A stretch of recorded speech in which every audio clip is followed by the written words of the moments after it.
para que um par de alianças de 20 gramas de ouro seja produzido a partir da mina subterrânea Lamego, localizada em Sabará e operada pela AngloGold Ashanti, é necessário extrair 5 toneladas de minério.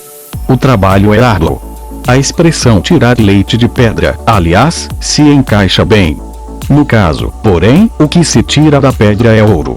E, como todo trabalho pesado, o custo operacional é alto. Despesas estas que começam a ser reduzidas. Para este ano, a meta de Lamego é diminuir em 7% os custos operacionais. Publicidade de um lado, a política vai ao encontro da estratégia sustentável da empresa, de fazer mais com menos. De outro, cria uma proteção contra as oscilações do mercado financeiro internacional, que podem jogar o preço do ouro por terra. Entre 5 de setembro de 2011 e sexta-feira passada foi registrada a queda de 33% na cotação do ouro, que passou de $1,895 a onça Troy para $1,277,08. Quando isso acontece, há uma verdadeira reviravolta nas empresas do setor. E é isso que tentamos evitar, afirma o gerente da mina, Alexandre Ederle. Para alcançar a meta de cortes de 7%, Lamego trabalha em várias frentes. Entre elas, o desenvolvimento de um software de gestão e controle das operações chamado de Smart Mine Underground, que funciona em caráter de piloto em Lamego.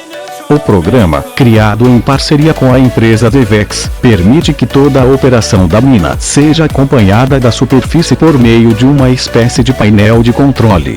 Por ele, sabemos onde estão todas as máquinas e funcionários. Se uma máquina precisa de outra, se elas estão posicionadas corretamente, afirma o responsável pela implantação do programa, Luiz Fernando Zanotti. Na mina atuam 45 máquinas, entre caminhões, jumbos e carregadeiras, e 152 operadores, apenas 2 são mulheres. Economia. Além de ampliar a segurança, o sistema é capaz de habilitar e desabilitar à distância cada um dos 23 ventiladores instalados na mina. Eles são utilizados para fazer a renovação permanente do ar nos 600 metros de profundidade da mina. A possibilidade de ligar e desligar os equipamentos individualmente foi capaz de economizar R$40 mil mensais desde maio do ano passado, o equivalente a R$560 mil somados até junho deste ano. Outro ponto que contribui para a redução dos custos da AngloGold Ashanti é a geração da própria energia.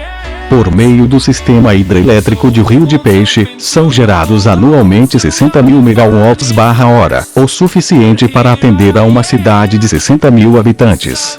O complexo é formado por 7 pequenas centrais hidrelétricas, PCHS, e 4 barragens artificiais, Lagoa dos Ingleses, Miguelão, Codorna e Rio de Peixe, construídas na década de 30. A mina. A vida útil da mina de Lamego, cujas operações foram iniciadas em setembro de 2004, está prevista para terminar em 2019. Estudos, segundo o gerente, tentam prolongar esse prazo para 2027.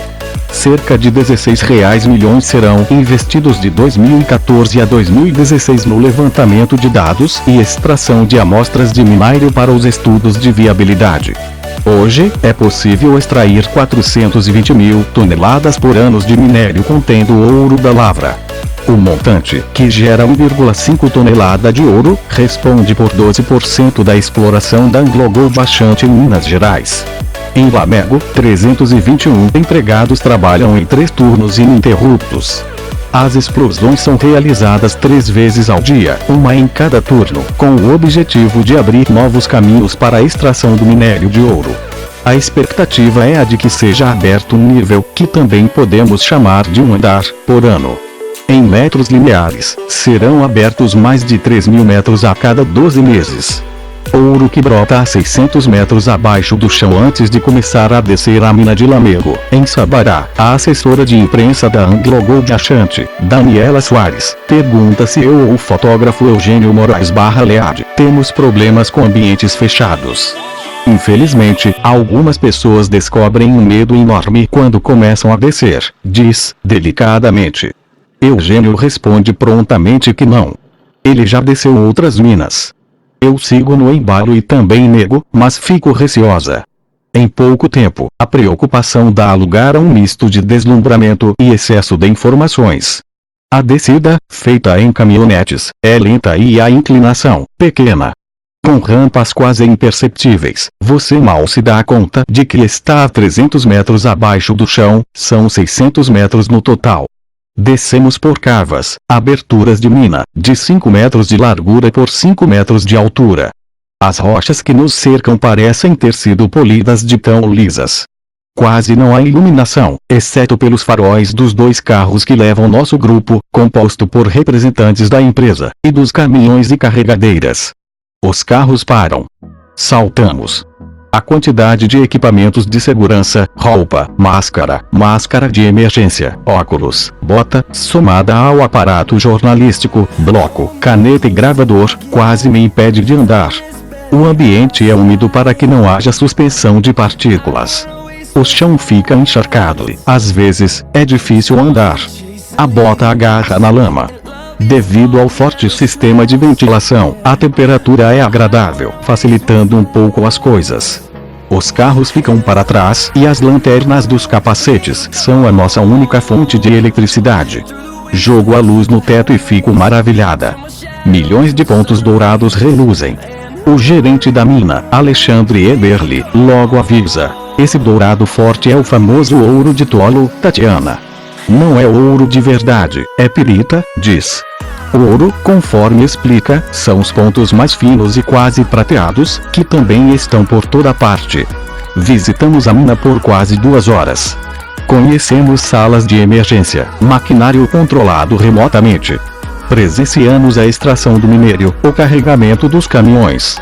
Depois de conhecermos uma das principais riquezas do estado, concluímos que Minas Gerais é fantástico. Até debaixo da terra.